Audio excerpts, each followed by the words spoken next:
রব্বি হাবলি মিল্লাদুনকা যুররিয়াতান তাইয়্যিবাহ। হে আল্লাহ, মারিয়ামকে যদি আপনি অসময়ে খাবার দিতে পারেন তাহলে আমাকেও তো সন্তান দিতে পারেন। দীর্ঘদিন থেকে এটা আমার চাওয়া ছিল, কিন্তু চাওয়ার সাহস করিনি। কেন অসম্ভব ওটা তিনি নিজেই ব্যাখ্যা করবেন। ইন্নাকা সামিউদ দুআ, আর আপনি তো দোয়া শুনেন। ইমরানের স্ত্রীর দোয়া শুনেছেন, মারিয়ামের মায়ের দোয়া শুনেছেন, আপনি দোয়া শুনেন। ওই যে আগেই বলে এসেছে সামিউন, আল্লাহ শুনেন। কি শুনেন? সামিউদ দোয়া, দোয়া শুনেন। আল্লাহ সর্বশ্রোতা, মানুষের দোয়া শোনেন। এখানে এই আয়াত থেকে দুটো পয়েন্ট আমাদের বের করতে হবে। একটা পয়েন্ট হচ্ছে, আল্লাহ যখনই কাউকে সন্তান দেওয়া বা সন্তান চাওয়ার কথা উল্লেখ করেছেন, তখন তার যে গুণের কথা বলেছেন সেটা ওয়াহাবা ইয়াহিবু, ওয়াহাব। আল্লাহ সুবহানাহু তাআলা দয়ালু। ওয়াহাব মানেও আল্লাহ দয়ালু, আল্লাহ দেন। রহমান মানেও দয়ালু, রহিম মানেও দয়ালু। কিন্তু ওয়াহাবের যেটা দেওয়া সেটা হচ্ছে না চাইতেই, অথবা বিনিময় ছাড়াই, অথবা অসম্ভব কিছু, অথবা সে হকদার নয়, অথবা সে যোগ্য নয়, তারপরও আল্লাহ সুবহানাহু ওয়া তাআলা নিজের দয়ায় দিয়ে দেন। এটাকে বলে ওয়াহাব। হ্যাঁ, আপনি দিতে পারেন, আমাকে দেন। আর একটা কি এখান থেকে? তয়্যিবাহ, পবিত্র বংশধর দেন। তিনি তো শুধু সন্তান চাইতে পারতেন, কিন্তু তিনি চাইলেন পবিত্র বংশধর, পবিত্র সন্তান। তাহলে মুমিনের দোয়া শুধু সন্তান চাওয়ার দোয়া কখনই হওয়া উচিত নয়, এবং মুমিনের দোয়া হবে এমন সন্তান চাওয়ার দোয়া যে হবে পবিত্র, সৎ। যেমনটা জাকারিয়া আলাইহিস সালাতু ওয়াস সালাম দোয়া চাচ্ছেন। তিনি শুধু সন্তান চাচ্ছেন না, বলছেন পবিত্র সন্তান, পবিত্র বংশধর। ফানাদাতহুল মালাইকাতু ওয়া হুয়া কায়িমুন ইউসাল্লি ফিল মিহরাব। জাকারিয়া আলাইহিস সালাতু ওয়াস সালাম ইনস্ট্যান্ট এই দৃশ্য দেখে ইনস্ট্যান্ট দোয়া করলেন। এবার ইমিডিয়েট সাথে সাথেই আল্লাহ সুবহানাহু ওয়া তাআলা ফেরেশতা দিয়ে তাকে উত্তর দিচ্ছেন। যখন তিনি তার সালাত শেষই করেননি, তিনি সালাতে দাঁড়িয়ে দোয়া করতেছেন, সালাত শেষই করেননি, তখনই ফেরেশতা তাকে ডাক দিয়ে বলছে, ইন্নাল্লাহা ইউবাশশিরুকা বিয়াহইয়া মুসাদ্দিকাম বিকালিমাতিন মিনাল্লাহ ওয়া সাইয়্যিদান ওয়া হাসূরান ওয়া নাবিয়্যাম মিনাস সালিহিন। আল্লাহ তোমাকে সুসংবাদ দিচ্ছে একটা সন্তানের, তার নামও আল্লাহ বলে দিচ্ছে। এবং আমরা যখন সূরা মারিয়ামের অনুবাদ করব তখন এটার সাথে আরও কিছু তথ্য যুক্ত হবে। আল্লাহ সুবহানাহু তাআলা একটা সন্তানের সুসংবাদ দিচ্ছে, তার নামও বলে দিচ্ছে, তার নাম হবে ইয়াহিয়া। তার গুণ কি কি হবে? এক, মুসাদ্দিকাম বিকালিমাতিন মিনাল্লাহ, অচিরেই আল্লাহর একটা কালিমা আসবে, সেই কালিমাকে সে সত্যায়ন করবে। আল্লাহর কালিমা হচ্ছে ঈসা আলাইহিস সালাতু ওয়াস সালাম। আল্লাহর এই কালিমার উপর প্রথম ঈমান আনয়নকারী হচ্ছে ইয়াহইয়া আলাইহিস সালাতু ওয়াস সালাম। মানে মারিয়ামের পবিত্রতা এবং মারিয়ামের সন্তানের নবুয়তের উপর প্রথম ঈমান আনয়নকারী ইয়াহইয়া। এটা আল্লাহ আগেই বলে দিচ্ছেন। সে মুসাদ্দিকাম বিকালিমাতিন মিনাল্লাহ, আল্লাহর একটা কালেমা অচিরেই আসবে, সেই কালেমার সে সত্যায়নকারী। ওয়া সাইয়্যিদান, সে নেতা হবে। ওয়া হাসুরান, হাসুর মানে ধৈর্যশীল। ধৈর্যের সর্বোচ্চ চূড়ায় পৌঁছলে হাসুর বলা হয়। ধৈর্যের সর্বোচ্চ চূড়া কি হতে পারে? সেটা হচ্ছে হাসুর। এবং এত সর্বোচ্চ ধৈর্য যে বিভিন্ন ইতিহাস গ্রন্থে, তাফসির গ্রন্থে, বাইবেল, তাওরাত, বিভিন্ন সব জায়গায় বর্ণিত হয়েছে যে ইয়াহইয়া আলাইহিস সালাতু ওয়াস সালামের সর্বোচ্চ ধৈর্য ধারণের স্তরে তিনি যেটা পৌঁছেছিলেন, তার একটা স্তর হচ্ছে মানুষের যৌন কামনার উপর ধৈর্য ধারণ। ফলত তার কখনো কোনো স্ত্রী গ্রহণ বা নারী সংস্পর্শ গ্রহণের কখনো প্রয়োজনই হয়নি। তিনি ধৈর্যের এত সর্বোচ্চ স্তরে পৌঁছে গেছিলেন। ওয়া নাবিয়্যাম মিনাস সালিহিন, তিনি সর্বোচ্চ স্তরের ধৈর্য ধারণকারী হবেন, নবী হবেন, সৎ কর্মশীল বান্দাদের অন্তর্ভুক্ত হবেন। এতগুলো গুণ আল্লাহ সুবহানাহু ওয়া তাআলা ইয়াহইয়ার জন্য বললেন। কোন ইয়াহইয়া? যে জাকারিয়া এখন মারিয়ামের খালু, যিনি এখন তার সন্তানের জন্য দোয়া করছেন, তার যে সন্তান হবে তার গুণ বলছেন। তা আল্লাহ সুবহানাহু ওয়া তাআলার এই ভবিষ্যৎবাণী শোনার পর জাকারিয়া আলাইহিস সালাতু ওয়াস সালাম বিশ্বাস করতেন যে আল্লাহ তাকে চাইলে সন্তান দিতে পারে, কিন্তু সত্যি সত্যি আল্লাহ তাকে সন্তান দিয়ে দিবেন এত বড় আশা উনি করেননি। আর এত দ্রুত আল্লাহ তার দোয়া কবুল করবেন, এটা যেন মেঘ না চাইতে বৃষ্টির মতো। তাই তিনি আনন্দের আতিশয্যে বিস্ময়ে আল্লাহকে বলছেন, রব্বি আন্না ইয়াকুনু লি গোলাম। অস্বীকার করে নয়, বিস্ময় যে আল্লাহ আমার কেমনে সন্তান হতে পারে। অকাদ বালাগানিয়াল কিবার, আমি তো বৃদ্ধ হয়ে গেছি। ওয়ামরাআতি আকির, আমার স্ত্রী বন্ধা। সন্তান হওয়ার কোনো দুনিয়াবি লজিক নাই। পৃথিবীতে সন্তান প্রজননের যে নিয়ম, সেই নিয়মের মধ্যে আমার এবং আমার স্ত্রীর সাধ্য নাই। ক্বালা কাযালিকা আল্লাহু ইয়াফআলু মা ইয়াশা। আল্লাহ বললেন যে আল্লাহ এভাবেই যা ইচ্ছা তাই সৃষ্টি করতে পারেন। পৃথিবীতে সন্তান প্রজননের নিয়মও আল্লাহর সৃষ্টি, আর এই সন্তান প্রজননের নিয়মের বাইরেই আল্লাহ সবার আগে আদমকে সৃষ্টি করেছে, আর এই সন্তান প্রজননের নিয়মের বাইরেই আল্লাহ আদমের স্ত্রী হাওয়াকে সৃষ্টি করেছে। তাহলে আল্লাহর জন্য নিয়ম নয়, কেন নিয়ম তো আল্লাহই তৈরি করেছে। ওয়া কাযালিকা আল্লাহু ইয়াফআলু মা ইয়াশা। আর এই ঘটনাই পরবর্তীতে ঈসা আলাইহিস সালাতু ওয়াস সালামের অলৌকিক জন্মের উপর ঈমান আনার জন্য জাকারিয়া এবং ইয়াহইয়াকে সহযোগিতা করবে। আমি বললাম না যে এতগুলো ঘটনা বর্ণনা হচ্ছে একটা প্রেক্ষাপট তৈরি করার জন্য, কেন সবচেয়ে ভয়ঙ্কর ঘটনা তো সামনে আসতেছে, সেটার প্রেক্ষাপট তৈরি হচ্ছে। প্রথম প্রেক্ষাপট হচ্ছে মারিয়ামের নিজেরই জন্ম। তারপরের প্রেক্ষাপট কি? মারিয়ামের কাছে অসময়ে খাদ্য আসতেছে। তারপরে প্রেক্ষাপট কি? জাকারিয়া দোয়া করলেন, সাথে সাথে দোয়া কবুল হয়ে গেল। জাকারিয়া নিজে বৃদ্ধ, তার স্ত্রী বন্ধা, তারপরে তাদের সন্তান হবে। এগুলোর দ্বারা একটা প্রেক্ষাপট তৈরি হচ্ছে যেন এরা অন্তত ঈমান আনয়ন করতে পারে যখন ঈসা আলাইহিস সালামের জন্ম হবে। এবং যখন ঈসা আলাইহিস সালামের জন্ম হবে তখন এনারাই প্রথম ঈমান আনয়ন করবেন, জাকারিয়া এবং ইয়াহইয়া। কেন? অলরেডি তারা এক্সপ্লোর করেছে যে আল্লাহ পারে, তার নিজের জীবনে এক্সপ্লোর করেছে। ক্বালা রাব্বি জাআললি আয়া। হে আল্লাহ, এত বড় ব্যতিক্রম ঘটনা ঘটবে এর একটা নিদর্শন দেন। বিশ্বাস হচ্ছে না। কেমনে বিশ্বাস করবো যে কখন আমার স্ত্রী গর্ভধারণ হচ্ছে? ক্বালা আয়াতুকা আল্লা তুকাল্লিমান নাসা সালাসা।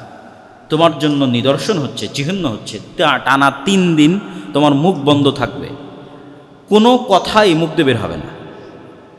শুধু কি বের হবে? ওয়াযকুর রাব্বাকা কাসীরান ওয়াসাব্বিহ বিল আশিয়্যি ওয়াল ইবকার। শুধু সকাল সন্ধ্যায় তাসবিহ হবে আর সবসময় আল্লাহর জিকির হবে। 3 দিন পারলে আল্লাহর জিকির করো, না পারলে মুখে তালা দিয়ে রাখো। মুখে তালা থাকবে, মানুষের সাথে কোনো কথা হবে না, যদি মানুষের সাথে খুব জরুরি প্রয়োজন হয় ইশারায়, কিন্তু মুখ খোলা যাবে না। আর মুখ যদি খোলে তাহলে আস্তাগফিরুল্লাহ, আলহামদুলিল্লাহ, লা ইলাহা ইল্লাল্লাহ, লা ইলাহা ইল্লাল্লাহু ওয়াহদাহু লা শারীকা লাহু, লাহুল মুলকু ওয়া লাহুল হামদু ওয়া হুয়া আলা কুল্লি শাইইন কাদির, সুবহানাল্লাহি ওয়া বিহামদিহি সুবহানাল্লাহিল আযীম। এগুলো জিকির, আজকার, তাসবিহ, তাহলিল। তা মহান আল্লাহ সুবহানাহু ওয়া তাআলার এই নির্দেশ কি প্রমাণ করে? যে 3 দিন তিনি মানুষের সাথে যাবতীয় কথা বন্ধ রাখা, মাত্রাতিরিক্ত জিকির এবং সকাল সন্ধ্যা তাসবিহ পাঠের বরকতেই মহান আল্লাহ অসম্ভবকে সম্ভব করে দিবেন। আল্লাহু আকবার। আর এই 3 দিনের মধ্যেই তার স্ত্রী গর্ভবতী হবেন। মানুষ যদি জীবনে বড় কিছু অর্জন করতে চায় তাহলে অতিরিক্ত জিকির এবং সকাল সন্ধ্যার তাসবিহ পাঠের কোনো বিকল্প নেই। আল্লাহ জাকারিয়ার জন্য এত বড় অসম্ভবকে সম্ভব করে দিচ্ছেন। অপ্রয়োজনীয় কথা বন্ধ, জিকির, আজকার এবং সকাল সন্ধ্যার তাসবিহ। তো আপনার জীবনেরও অনেক অসম্ভব আল্লাহ সম্ভব করে দিতে পারে জিকির দিয়ে, অনেক অসম্ভবকে আল্লাহ সম্ভব করে দিতে পারে সকাল সন্ধ্যার তাসবিহ দিয়ে। এর চেয়ে শক্তিশালী এবং এর চেয়ে পাওয়ারফুল অন্তত বর্তমান পৃথিবীতে কিছু নাই সকাল সন্ধ্যার জিকিরের চাইতে। আর সর্বশ্রেষ্ঠ জিকির পবিত্র কোরআন। ওয়াইদ ক্বালাতিল মালাইকাতু ইয়া মারইয়াম ইন্নাল্লাহা আসতাফাকি ওয়া তাহহারাকি ওয়াসতাফাকি আলা নিসাইল আলামিন।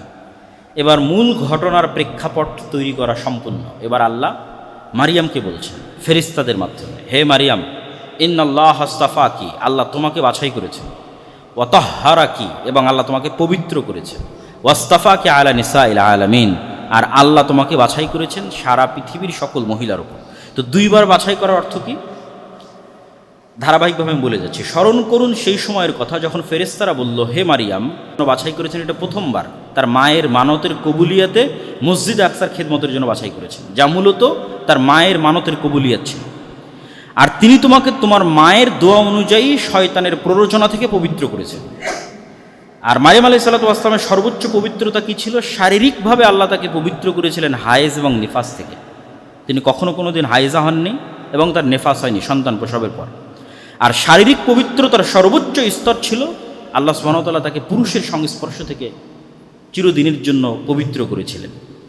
আর মানসিকভাবে আল্লাহ সুবহানাহু ওয়া তাআলা তোমাকে সকল গুনাহ এবং গুনাহের চিন্তা থেকে পবিত্র করেছে। আর এইভাবেই মহান আল্লাহ সুবহানাহু ওয়া তাআলা এবার দ্বিতীয়বার বাছাই করছে, ওয়াসতাফাকে আলা নিসাইল আলামিন, সারা পৃথিবীর সকল মহিলার মধ্যে আল্লাহ তোমাকে বাছাই করেছে পিতাবিহীন ঈসা আলাইহিস সালাতু ওয়াস সালামের মা হওয়ার জন্য। সমগ্র পৃথিবীর সকল নারীদের মধ্যে আল্লাহ তোমাকে বাছাই করেছে। তো অলৌকিক সন্তানের সুসংবাদ আসার পূর্বেই মহান আল্লাহ তার মায়ের পবিত্রতার সর্বোচ্চ সাক্ষ্য দিলেন। কেন এখন অলৌকিক সন্তানের সংবাদ আসবে, তা আগেই তার পবিত্রতার ঘোষণা আল্লাহ দিয়ে দিলেন। তারপর আল্লাহ বলছেন, ইয়া মারিয়াম কুনুতি লিরব্বিকি ওয়াসজুদি ওয়ারকাই মা'আর রাকিঈন। যখনই কেউ মহান আল্লাহর মনোনীত বান্দা হয়, যখন আল্লাহর বিশেষ কোনো দয়া এবং রহমত পায়, তখন দায়িত্ব বেড়ে যায়। কিসের দায়িত্ব বাড়ে? রবের শুকরিয়া আদায়ের দায়িত্ব বাড়ে। তো যেহেতু আল্লাহ আগের বাক্যে বললেন, মারিয়াম তোমাকে এত এত নেয়ামত রহমত বরকতের জন্য আমি বাছাই করেছি, বা তোমার কাজ কি? তোমার কাজ হচ্ছে, হে মারিয়াম, তুমি তোমার রবের একনিষ্ঠ অনুগত হও, লম্বা সময় সালাতে দাঁড়িয়ে থাকো, বেশি বেশি সিজদা করো, এবং মসজিদে আকসায় রুকুকারীদের সঙ্গে জামাতে রুকু করো। মেয়েরা যেমন মসজিদে ইতিকাফ করতে পারে, তেমনি তারা চাইলে জামাতেও সালাত আদায় করতে পারে, যা এই আয়াত থেকে স্পষ্ট বোঝা যায়। আর এই আয়াত থেকে আরও একটা জিনিস বোঝা যায় যে মানুষের জীবনের প্রকৃত মর্যাদার যে সিক্রেট, সর্বোচ্চ সম্মানের আসীন হওয়ার যে সিক্রেট, সেই সিক্রেটটা হচ্ছে আল্লাহর সামনে বিনয় হওয়া, আল্লাহর অনুগত হওয়া, পবিত্র থাকা, বেশি বেশি জিকির আজগার করা, জামাতে সালাত আদায় করা, এবং রুকু করা এবং অতিরিক্ত সিজদা করা, যেগুলো আল্লাহ মারিয়ামের জন্য বললেন, যেগুলো আল্লাহ জাকারিয়ার জন্য বললেন। এগুলোই পৃথিবীতে এবং পরকালে সর্বোচ্চ সম্মানে সম্মানিত হওয়ার সিক্রেট, যা আল্লাহ তাদের জন্য নির্ধারণ করে দিলেন। যালিকা মিন আম্বাইল গায়বি নূহিহি ইলাইক ওমা কুনতা লাদাইহিম ইয ইলকুনা আকলামাহুম আইয়ুহুম ইয়াকফুলু মারিয়াম ওমা কুনতা লাদাইহিম ইয ইখতাসিমুন। এবার ওই যে জাকারিয়া আলাইহিস সালাতু ওয়াস সালাম মারিয়ামের দায়িত্ব নিয়েছিলেন, ওই দায়িত্বটা তিনি কিভাবে পাচ্ছেন সেটা বলতে গিয়ে আল্লাহ ভূমিকাটা এভাবে ধরলেন যে জাকারিয়া, ইয়াহিয়া এবং মারিয়াম সম্পর্কে এতক্ষণ যা আলোচিত হয়েছে, এবং ঈসা আলাইহিস সালাতু ওয়াস সালামের জন্ম এবং তার পরবর্তী ঘটনা যা আলোচিত হবে কোরআনে, এগুলো সব গায়েবের সংবাদ, যা আমরা ওহীর মাধ্যমে আপনাকে জানাচ্ছি, হে মুহাম্মদ সাল্লাল্লাহু আলাইহি ওয়াসাল্লাম। হে মুহাম্মদ সাল্লাল্লাহু আলাইহি ওয়াসাল্লাম, এই ঘটনাগুলোর সময় আপনি সেখানে উপস্থিত ছিলেন না, আবার আপনি নিজে জেরুজালেম বা ফিলিস্তিনের বাসিন্দাও নন যে মানুষের মুখে মুখে শুনবেন, বরং আপনি জেরুজালেম থেকে 1000 কিলোমিটার দূরে মক্কার অধিবাসী। আর আপনি পড়ালেখাও জানেন না যে কোনো কিতাব অধ্যয়ন করে মানুষের সামনে এগুলো বলবেন। আর মক্কায় কোনো আহলে কিতাব বসবাস করতো না, মানে কোনো ইহুদি খ্রিস্টান বসবাস করতো না যে তাদের থেকে শুনে আপনি এটা বলবেন। আর আহলে কিতাবের এক অংশ তো মারিয়ামের সন্তানকে আল্লাহর সন্তান মনে করে, আর এক অংশ তথা ইহুদিরা তো মারিয়ামকে ব্যভিচারী মনে করে, নাউজুবিল্লাহ। আর আরেক অংশ তো ঈসা আলাইহিস সালাতু ওয়াস সালাম মারা গেছেন মর্মে বিশ্বাস করে। আর আপনি মুহাম্মদ সাল্লাল্লাহু আলাইহি ওয়াসাল্লাম সর্বপ্রথম কোরআনের মাধ্যমে এই তিনটা জিনিস পরিষ্কার করে দিচ্ছেন। কি কি পরিষ্কার করছেন? মারিয়াম আলাইহিস সালাতু ওয়াস সালাম পবিত্র, সেটা পরিষ্কার করছেন। আর কি পরিষ্কার করছেন? ঈসা আল্লাহর সন্তান নয়, এটা পরিষ্কার করছেন। আর কি পরিষ্কার করছেন? ঈসা মারা যায়নি, সেটা পরিষ্কার করছেন। কেউ জানতো না পৃথিবীতে। এগুলো সব আমি আপনাকে আল্লাহ সুবহানাহু ওয়া তাআলা ওহীর মাধ্যমে জানিয়ে দিচ্ছে। এটা রাসূল সাল্লাল্লাহু আলাইহি ওয়াসাল্লামের সত্য ওহীর হওয়ার প্রমাণ বহন করে। তো এইরকম একটা ছোট্ট ঘটনা এবার আমি আপনাকে জানাই। এই প্রেক্ষাপটে আল্লাহ বলতেছেন, সেই ঘটনা কি? কিভাবে মারিয়ামের দায়িত্ব পেলেন জাকারিয়া। যখন মারিয়ামের জন্ম হয় তখন তার দায়িত্ব কে নিবে তা নিয়ে বিতর্ক তৈরি হয়। মসজিদে আকসায় ইবাদতকারী আল্লাহর প্রিয় বান্দারা সবাই চায় মারিয়ামের দায়িত্ব নেওয়ার জন্য, যেহেতু তার পিতা ছিল না। এটাকে তারা কল্যাণকর এবং নেকির কাজ মনে করছিল। তো যখন তারা সবাই দায়িত্ব নিতে চাইল, তখন তারা সিদ্ধান্ত নিল যে আমরা লটারি করব, এবং লটারির মাধ্যমে নির্ধারিত হবে কে মারিয়ামের দায়িত্ব নেবে। এবং লটারির ধরন ছিল সবাই কলম পানিতে নিক্ষেপ করবে, নদীতে অথবা এমনি পানিতে। যদি স্রোতস্বিনী নদীতে নিক্ষেপ করে তাহলে কলম স্রোতের বিপরীতে যাবে, আর যদি স্বাভাবিক পানিতে নিক্ষেপ করে সব কলম ডুবে যাবে, যার কলম ভেসে থাকবে সে মারিয়ামের দায়িত্ব পালন করবে। তো তারা যে কলমগুলো দিয়ে তাওরাত লিখত, যেহেতু সবাই আল্লাহর প্রিয় বান্দা, সবাই মসজিদে আকসায় আল্লাহর দিনের খেদমত করতো, দায়ী ইলাল্লাহ, জাকারিয়াও একজন নবী এবং দায়ী ইলাল্লাহ, তারা যে কলমগুলো দিয়ে তাওরাত লিখত সেগুলো তারা পানিতে নিক্ষেপ করলো। সবার কলম ডুবে গেল, কিন্তু জাকারিয়া আলাইহিস সালাতু ওয়াস সালামের কলম ভেসে থাকলো অথবা স্রোতের বিপরীতে চললো। তখন জাকারিয়া আলাইহিস সালাতু ওয়াস সালামকেই দায়িত্ব দেওয়া হলো মারিয়াম আলাইহিস সালাতু ওয়াস সালামের লালন পালনের। তো এই ঘটনাও আপনি জানতেন না হে মুহাম্মদ সাল্লাল্লাহু আলাইহি সাল্লাম, আমি জানিয়ে দিলাম। আর জানার কোনো পরিবেশ আপনার কাছে নাই, কেন আপনার বাড়ি জেরুজালেমে নয়, আপনি পড়া জানেন না, মক্কায় কোনো ইহুদি খ্রিস্টান বসবাস করে না। ইয ক্বালাতিল মালাইকাতু ইয়া মারিয়াম ইন্নাল্লাহা ইউবাশশিরুকি বিকালিমাতিন মিনহু ইসমুহুল মাসীহু ঈসা ইবনু মারিয়াম ওয়াজিহান ফিদ দুনিয়া ওয়াল আখিরাহ ওয়া মিনাল মুকাররাবিন। এবার এতক্ষণ যাবৎ মূল ঘটনা বলার জন্য যে ভূমিকা আল্লাহ প্রস্তুত করলেন, সেই সবচেয়ে ভয়ঙ্কর ব্যতিক্রম ঘটনা বলার সময় চলে এসেছে। মারিয়ামকে মায়ের মানতের মাধ্যমে কবুল করা হয়ে গেছে। অসময়ে মারিয়ামের কাছে খাবার প্রদান করা হয়েছে। অতিরিক্ত জিকিরের মাধ্যমে স্বামীর বার্ধক্য থাকার পরেও এবং স্ত্রীর বন্ধ্যা হওয়ার পরেও তাদের গর্ভে সন্তানের জন্ম হয়েছে, জাকারিয়ার গর্ভে। মারিয়ামের পবিত্রতার ঘোষণা হয়েছে, তাকে বেশি বেশি ইবাদতের আদেশ দেওয়া হয়েছে, জাকারিয়াকে বেশি বেশি জিকিরের আদেশ দেওয়া হয়েছে। এখন মূল যে ঘটনা, সেই ঘটনার প্রেক্ষাপট প্রস্তুত। এবার ফেরেশতারা মারিয়ামকে বলছেন, ইয়া মারিয়াম ইন্নাল্লাহ ইউবাশশিরুকি বিকালিমাতিন মিন, আল্লাহ তোমাকে সুসংবাদ দিচ্ছেন আল্লাহর একটা কালিমার, ইসমুহুল মাসীহ ঈসা ইবনে মারিয়াম, আল্লাহর সেই কালেমা হচ্ছে ঈসা ইবনে মারিয়াম। ওয়াজিহান ফিদ দুনিয়া, যে দুনিয়াতে এবং পরকালে সম্মানিত হবে, অমিনাল মুকাররাবিন, এবং আল্লাহর নৈকট্যপ্রাপ্ত বান্দাদের অন্তর্ভুক্ত হবেন। তো সেই কালেমা কি? কালেমা হচ্ছে কুন ফায়াকুন, ইদা কাদা আমরান ফাইন্নামা ইয়াকুলু লাহু কুন ফায়াকুন। এবং এটা আল্লাহ নিজেই কোরআনে ব্যাখ্যা করে দিবেন যে এই কালেমা হচ্ছে কুন, যে আল্লাহ সুবহানাহু ওয়া তাআলা ঈসা আলাইহিস সালাতু ওয়াস সালামকে সৃষ্টি করেছেন ঠিক যেভাবে আদম আলাইহিস সালাতু ওয়াস সালামকে সৃষ্টি করেছেন, কুন শব্দের মাধ্যমে। আর ঈসা আলাইহিস সালাতু ওয়াস সালাম যে আল্লাহর সন্তান নন, তা এই আয়াতের মধ্যে আল্লাহ স্পষ্ট করে দিলেন কিভাবে, ঈসা ইবনে মারিয়াম, মারিয়ামের সন্তান ঈসা, তার নাম হচ্ছে ঈসা ইবনে মারিয়াম, মারিয়ামের সন্তান ঈসা, এক বাক্যে স্পষ্ট। তার আর একটা নাম কি? আল মাসীহ, তাকে উপাধি দেওয়া হলো মাসীহ। এই মাসীহ উপাধির ঈসা শব্দের অর্থ নেতা হওয়া, এটা হিব্রু ইয়াসুর থেকে আরবিতে ঈসায় পরিণত করা হয়েছে। আর মাসীহ শব্দের অর্থ নিয়ে মুফাসসিরিন কিরামের মধ্যে অনেক ব্যাখ্যা আছে। কেউ বলেছে যে আল্লাহ তাকে যেই মোজেজাগুলো দিয়েছিলেন, যেটা আল্লাহ নিজেই সামনে বলবেন, এগুলো গায়ে হাত লাগানোর মাধ্যমে করতে হতো। প্রত্যেকটা মোজেজার বহিঃপ্রকাশ হাতের স্পর্শের মাধ্যমে হতো। তো হাতের স্পর্শের মাধ্যমে যেহেতু হতো, তো এটার থেকে মাসাহা ইয়ামসাহু, স্পর্শ করা, স্পর্শকারী অথবা স্পর্শকৃত, অথবা মুছে দেওয়া, সেক্ষেত্রে পৃথিবী থেকে সকল বাতিলকে মুছে দেওয়া অর্থ ব্যবহৃত ধরেছে অনেকেই, যেটা কিয়ামতের পূর্ব মুহূর্তে তিনি করবেন। ওয়া ইউকাল্লিমুন নাসা ফিল মাহদি ওয়া কাহলা ওয়া মিনাস সালিহিন, তিনি মানুষের সাথে যখন তোমার কোলে থাকবে তখনও কথা বলবে, তোমার পবিত্রতার সাক্ষ্য দিয়ে, আর যখন বার্ধক্য বয়সে পৌঁছে যাবে তখনও কথা বলবে। তো বার্ধক্য বয়সে পৌঁছার আগেই তো তিনি পৃথিবী থেকে বিদায় নিয়েছেন, এটা যখন তিনি দ্বিতীয়বার ফেরত আসবেন তখন কথা বলবেন। অমিনাস সালিহিন, আর সে তার পূর্বে চলে যাওয়া ইব্রাহিম, ইসহাক, ইসমাইল, মুসা, দাউদ, সুলাইমানের মতো আল্লাহর নেককার বান্দাদের অন্তর্ভুক্ত হবে। সুসংবাদ যত বড়ই হোক, এই সুসংবাদ দেওয়া হচ্ছে একজন কুমারী মেয়েকে। বাহ্যিক দৃষ্টিতে তার কাছে এটা মাথায় আকাশ ভেঙে পড়ার মতো। তাই এত বড় সুসংবাদ পেয়েও, অনেক বড় সুসংবাদ, আল্লাহ অনেক কিছু বললেন, তোমাকে একজন সন্তান দিচ্ছি, ঈসা, এই অনেক কিছু হবে, কিন্তু বলা তো হচ্ছে একজন কুমারী মেয়েকে। তো এটা সুসংবাদের চেয়ে তার মাথায় তো আকাশ ভেঙে পড়ার মতো।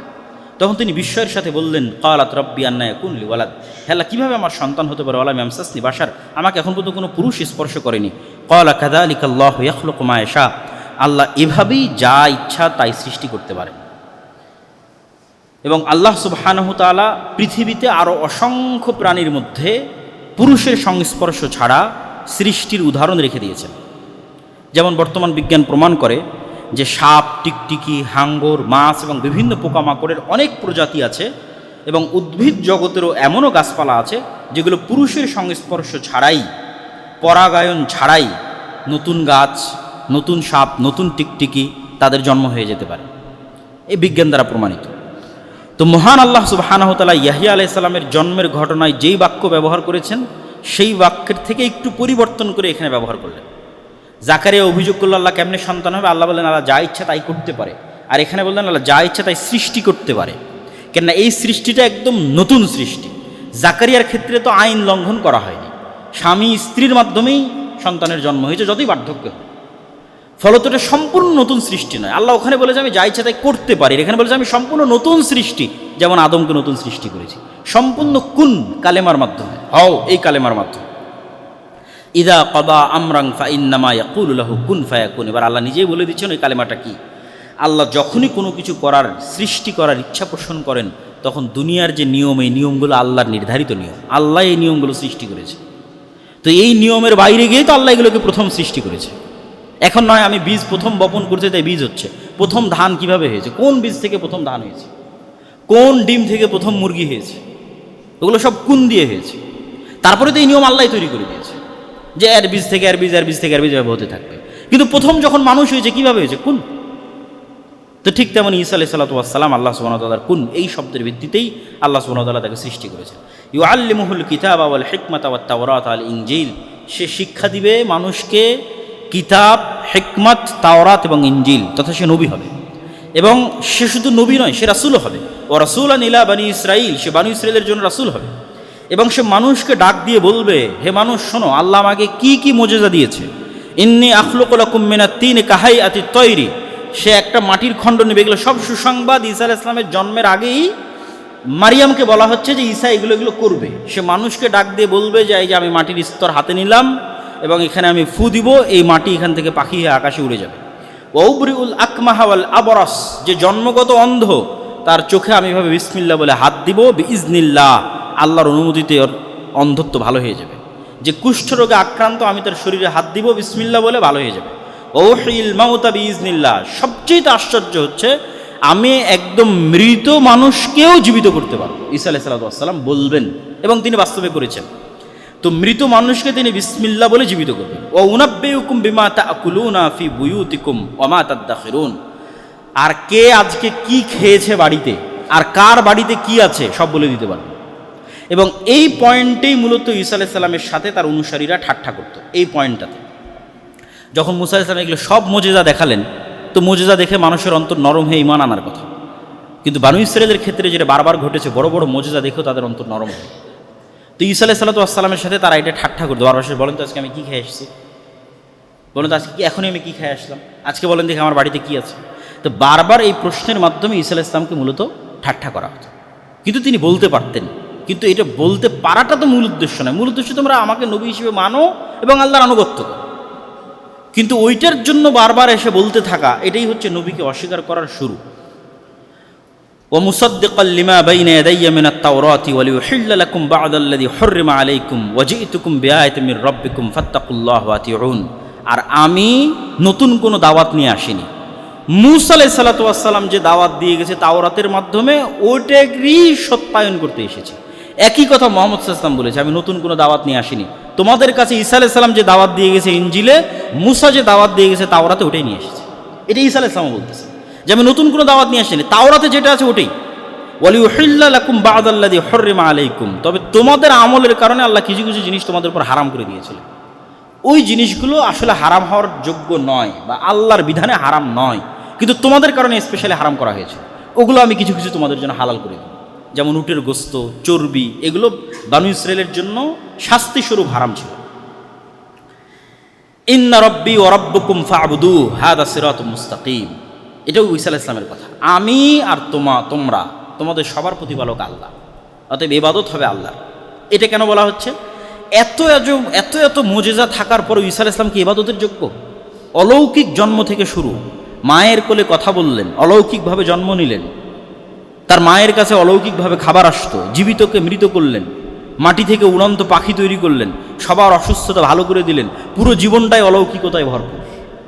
আবার জীবিত অবস্থায় আকাশে উঠে যাবেন। তাই এত অলৌকিকত্বের পরেও কি তিনি ইবাদতের যোগ্য? তখন উনি নিজেই বলছেন, ইন্নাল্লাহ রব্বি ওয়া রব্বুকুম, নিশ্চয় আল্লাহ আমার রব এবং তোমাদের রব, আমি আল্লাহরই বান্দা।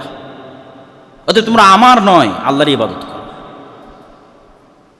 হাদা সিরাতুম মুস্তাকিম, আর এটাই হচ্ছে অতীত থেকে যুগ যুগ থেকে চলে আসা নবীদের দাওয়াত। একটা কথাই, রব্বি ওয়া রব্বুকুম ফা'বুদুল্লাহ, সেটা তোমরা আল্লাহর ইবাদত করো।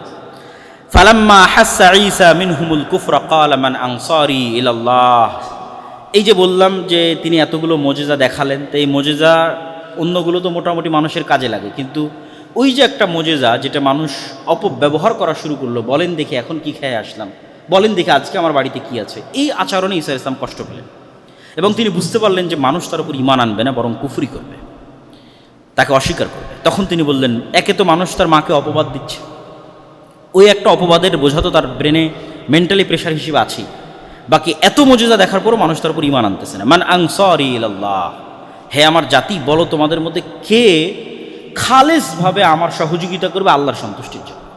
আনসারুল্লাহ, আল্লাহর সহযোগী হবে, আল্লাহর সন্তুষ্টির জন্য আমাকে সহযোগিতা করবে কে?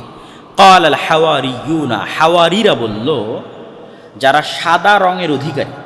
তো শাব্দিক অর্থ হচ্ছে সাদা রঙের অধিকারী। কি সাদা রং? মুফাসসিরিন ইকরাম লিখেছেন তারা সাদা জামা পরতো এই কারণে, কেউ লিখেছেন তারা ধোপা ছিল, কাপড়কে ময়লা থেকে সাদা করতো এই কারণে। কেউ বলে লিখেছেন তাদের অন্তর সাদা ধবধবে ছিল, পরিষ্কার, নিষ্কলুষ হৃদয়, পবিত্র হৃদয়। তো 12 জন হাওয়ারি বলল, নাহনু আনসারুল্লাহ, আমরা আল্লাহর সন্তুষ্টির জন্য আপনার এই দিনের দাওয়াত কবুল করলাম, আপনার উপর ঈমান আনলাম।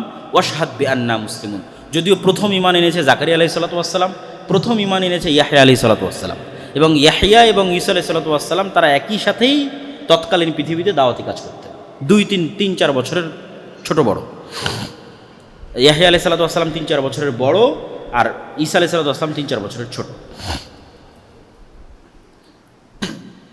ওয়ামাকারু ওয়ামাকারাল্লাহ ওয়াল্লাহু খায়রুল মাকিরিন, ইহুদিরাও ষড়যন্ত্র করলো আর আল্লাহও তাদের বিরুদ্ধে পাল্টা ষড়যন্ত্র করলেন। আর আল্লাহর যদি পাল্টা ষড়যন্ত্র করেন সেটাকে আর কেউ বাধা দিতে পারে না। তো কি হলো এই আয়াতের ব্যাখ্যা কি, এই ধারাবাহিকতায় আয়াত কেন আসলো? তো ঈসা আলাইহিস সালাতু ওয়াস সালাম এবং হাওয়ারিরা মিলে এবং ইয়াহইয়া আলাইহিস সালাতু ওয়াস সালাম মিলে জেরুজালেম, ফিলিস্তিন এবং সিরিয়ার মাটিতে যে তাওহীদের দাওয়াত দেওয়া শুরু করলেন, আর উনি যে সবসময় মোজেজাগুলো দেখাতেন, ধীরে ধীরে এই 12 জন দিয়ে শুরু, ইয়াহইয়া দিয়ে শুরু, ধীরে ধীরে তার অনুসারীর সংখ্যা বাড়তেই লাগলো। এবং যখন তার অনুসারীর সংখ্যা বাড়তে লাগলো, তখন ভণ্ড ইহুদি ধর্মীয় নেতা যারা ছিল তাদের মুখোশ উন্মোচিত হতে লাগলো। হিংসার বশবর্তী হয়ে ইহুদিরা তো আগে থেকে তার মায়ের নামে মিথ্যা অপবাদ রটাতো, তারা তার সাথেও শত্রুতার সর্বোচ্চ শিখরে পৌঁছে গেল। এবং কোনো কিছুতেই যখন ঈসা আলাইহিস সালামের দাওয়াত থামানো সম্ভব হচ্ছিল না, তখন রোমান শাসকের সহযোগিতা নিয়ে ঈসা আলাইহিস সালামকে এবং ইয়াহইয়া আলাইহিস সালামকে, 2 জনকে হত্যার ষড়যন্ত্র করা হয়। এবং ইতিহাস বলে যে 3 জনকেই, মানে ইহুদি খ্রিস্টানদের দাবি অনুযায়ী 3 জনকে হত্যা করা হয়েছে। জাকারিয়াকেও হত্যা করা হয়েছে, ইয়াহইয়াকেও হত্যা করা হয়েছে, ঈসা আলাইহিস সালামকে হত্যা করা হয়েছে। ইসলাম এসে বলল যে ঈসা আলাইহিস সালাম নিহত হননি, 500 বছর পরে এসে বলল ঈসা আলাইহিস সালামকে আল্লাহ উঠিয়ে নিয়েছে। কিন্তু জাকারিয়া এবং ইয়াহইয়া আলাইহিস সালামের বিষয় ইতিহাসে মোটামুটি প্রসিদ্ধ যে তাদেরকে ইহুদিরা সাকসেসফুলি হত্যা করেছে। এবং 2 জনেরই হত্যার জন্য ভিন্ন ভিন্ন ঘটনা প্রচলিত আছে, সত্য মিথ্যা আল্লাহ ভালো জানে। জাকারিয়া আলাইহিস সালামের জন্য প্রচলিত আছে তিনি একটা গাছের মধ্যে আশ্রয় নিয়েছিলেন, পুরো গাছ করাত দিয়ে কেটে ফেলা হয়েছিল এবং তিনিও সেখানে নিহত হয়েছিলেন। আর ইয়াহইয়া আলাইহিস সালামের ক্ষেত্রে প্রসিদ্ধ আছে যে তৎকালীন বাদশাহ এক অবৈধ সম্পর্কে লিপ্ত ছিল, যেটা তাওরাত অনুযায়ী, ইনজিল অনুযায়ী হারাম। তো বাদশাহ চাচ্ছিল যে তার এই কাজকে ধর্মীয় নেতারা বৈধতা দিক। তো ধর্মীয় নেতাদের মধ্যে ইয়াহইয়া আলাইহিস সালাতু ওয়াস সালাম এই কাজের বৈধতা না দিয়ে সেটাকে ওপেন হারাম ঘোষণা করল। এবং ইয়াহইয়া আলাইহিস সালামের এই হারাম ঘোষণার কারণে তার ভিতরে এবং তার যেই মেয়ের সাথে তার অবৈধ সম্পর্ক ছিল তাদের ভিতরে একটা ক্ষোভ বিরাজ করলো যে আমাদের বিরুদ্ধে ফতোয়া দিচ্ছে, এর প্রতিশোধ আমরা নিব। তো ফলো ওই মেয়ে বাদশার কাছে চাইলো যে তুমি যদি আমাকে সন্তুষ্ট করতে চাও তাহলে ইয়াহইয়ার মাথা চাই, কাটা মাথা। তখন বাদশাহ তার সেই প্রেমিকাকে সন্তুষ্ট করার জন্য ইয়াহইয়া আলাইহিস সালাতু ওয়াস সালামের কর্তনকৃত মাথা সেখানে উপস্থিত করেছিল, তথা ইয়াহইয়া আলাইহিস সালামকে হত্যা করেছিল।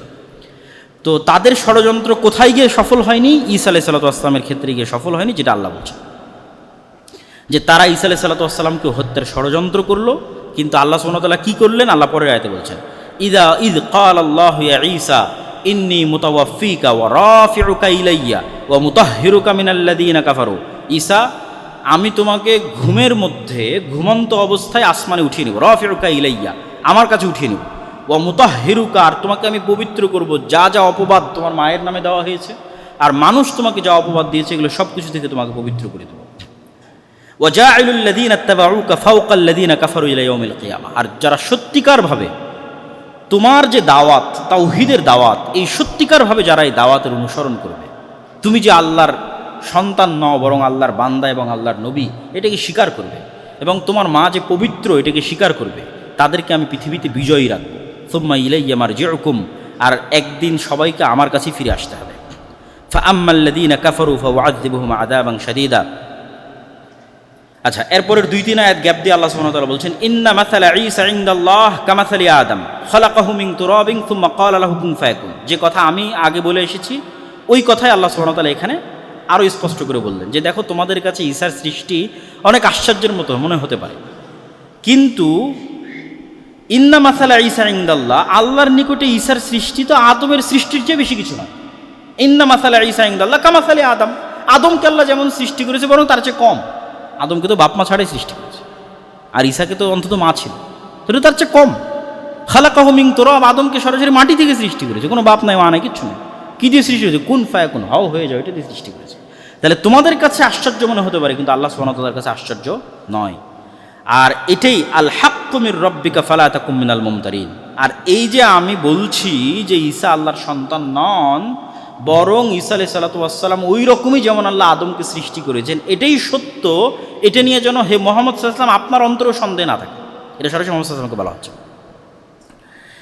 আর যদি মানুষ আপনার সাথে এটা নিয়ে বেশি তর্ক বিতর্ক করে, খ্রিস্টানরা পরের আয়াতে ফামান হাজ্জাকা ফীহি মিন বা'দি মা জাআকা মিনাল ইলম, এই সত্য কথা বলে দেওয়ার পরেও যদি খ্রিস্টানরা আপনার সাথে বেশি তর্ক বিতর্ক করে, এই আয়াত তখন অবতীর্ণ হচ্ছিল যখন নাজরান থেকে একদল খ্রিস্টান আসছিল এবং তারা ঈসা আলাইহিস সালামের জন্ম সম্পর্কে এবং ঈসা আলাইহিস সালাম সম্পর্কে ইসলামের আকীদা কি সেটা জানতে চায়। তো যদি এরপরও বেশি তর্ক বিতর্ক করে, তাহলে আপনি ওপেন চ্যালেঞ্জে চলে যান। চ্যালেঞ্জ কীভাবে দিবেন? নাদউ আবনাআনা ওয়া আবনাআকুম, এই খ্রিস্টানরা আসো, তোমাদের ছেলে মেয়ে, তোমাদের বাড়ির স্ত্রী পুত্র সব, ওয়া নিসাআনা ওয়া নিসাআকুম, আমাদের ছেলে মেয়ে আর আমাদের বাড়ির স্ত্রী পুত্র সব। কোথায় যাব? আমরা খোলা মাঠে যাব। সুম্মা নাবতাহিল ফানাজআল লা'নাতাল্লাহি আলাল কাযিবিন, তারপর আমরা মুবাহালা করব যে কে সত্য, ঈসা আল্লাহর সন্তান না ঈসা আল্লাহর বান্দা। আমি মুহাম্মদ বলছি ঈসা আল্লাহর বান্দা, যেমন আদমকে সৃষ্টি করেছে ঈসা আলাইহিস সালাম।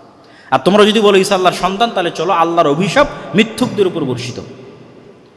তো আল্লাহ সুবহানাহু ওয়া তাআলা বলতে বলতে বলতে বলতে এই সর্বোচ্চ যে চ্যালেঞ্জ সেটাও জানিয়ে দিলেন মুহাম্মদ সাল্লাল্লাহু আলাইহি ওয়াসাল্লামের মাধ্যমে। এবার এই আয়াত যখন আল্লাহ অবতীর্ণ করলেন, তখন নাজরানের প্রতিনিধি দল নবম হিজরিতে মুহাম্মদ সাল্লাল্লাহু আলাইহি ওয়াসাল্লামের কাছে মদিনাতেই আছে। মুহাম্মদ সাল্লাল্লাহু আলাইহি ওয়াসাল্লাম আলীকে বললেন, ফাতেমাকে বললেন, আর যারা ছিল সবাইকে বললেন চলো বের হয়ে, আল্লাহ আদেশ দিয়েছে মুবাহালার জন্য। এবং তাদেরকেও বললেন যে চলো তোমরাও তোমাদের ছেলে মেয়ে স্ত্রী পুত্র নিয়ে চলো আমরা মুবাহালা করি। তখন নাজরানের খ্রিস্টানরা পরস্পর পরামর্শ করলো যে পৃথিবীতে যদি সত্য নবীর বিরুদ্ধে দাঁড়ানো হয় এবং সত্য নবীর দোয়া অভিশাপ হিসেবে যদি ফিরে আসে, তাহলে ওই জাতির ধ্বংস ছাড়ার কোনো রাস্তা নেই।